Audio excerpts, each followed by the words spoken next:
ചിലരൊക്കെ എൻ്റെ അടുത്ത് ചോദിക്കാറുണ്ട് ഈ ഒറ്റയ്ക്കൊക്കെ ട്രിപ്പ് പോയിട്ട് എന്താക്കാനാണ്, നിനക്ക് എന്തെങ്കിലും എൻജോയ് ചെയ്യാൻ പറ്റുമോ? മിക്കവാറും സമയത്ത് ഞാനൊന്നും തിരിച്ചു പറയാറില്ല. പക്ഷെ ചില സമയത്ത് ഞാൻ പറയാറുണ്ട്. അതായത് ഒറ്റയ്ക്ക് ട്രിപ്പ് പോകുന്ന ഒരു സമയത്താണ് നമുക്ക് കുറേ സെൽഫ് റിയലൈസേഷനൊക്കെ വരിക. അതായത് നമ്മളെ തന്നെ സഹിക്കാൻ പറ്റുന്ന ആളാണോ എന്ന് നമുക്ക് മനസ്സിലാവുന്ന ഒരു പക്ഷേ ഒറ്റയ്ക്ക് ട്രിപ്പിന് പോകുമ്പോഴായിരിക്കും. ഞാൻ പറഞ്ഞു തരുന്നത് ഒറ്റയ്ക്ക് പോകാൻ പറ്റില്ലെങ്കിൽ നിങ്ങളൊരു മോശം പേഴ്സൺ ആണ് എന്നൊന്നുമല്ല. പക്ഷേ ഒറ്റയ്ക്ക് പോകാൻ പറ്റുന്ന ഒരു സമയത്ത് നമുക്ക് നമ്മുടേതായിട്ടുള്ള തോട്ട്സ് ഉണ്ടാവും. ഇത് കുറച്ച് നേരം, അതായത് ഒരു 1-1.5 മണിക്കൂറൊക്കെ ഇങ്ങനെ ഒറ്റയ്ക്ക് വണ്ടി ഓടിക്കുന്ന സമയത്ത് ഒറ്റയ്ക്ക് സംസാരിച്ചു തുടങ്ങും. അപ്പോൾ നമ്മളോടൊന്ന് ചോദിക്കും കുറേ കാര്യങ്ങൾ.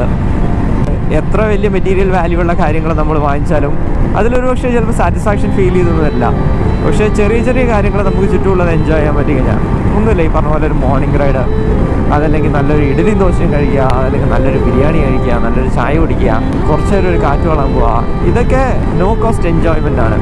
ഇങ്ങനത്തെ കാര്യങ്ങളൊക്കെ എൻജോയ് ചെയ്യാൻ പറ്റുന്നുണ്ടെങ്കിലാണ് നമ്മൾ ആക്ച്വലി വലിയ വലിയ തീരുമാനങ്ങൾ എടുക്കുന്ന സമയത്ത് അതിൽ സാറ്റിസ്ഫൈഡ് ആവുള്ളൂ. അല്ലെങ്കിൽ ആ ഒരു സമയത്ത് നമ്മൾ ഫീൽ ചെയ്യുന്നത് ഞാനിത് ആർക്കോ കാണിക്കാൻ വേണ്ടി വാങ്ങുന്നതാണോ, ഇത് ശരിക്കും നമുക്ക് വേണ്ടിയിട്ടാണ് വാങ്ങുന്നത്, അങ്ങനത്തെ കുറേ ചോദ്യങ്ങൾ ഉയരാൻ സാധ്യതയുണ്ട്.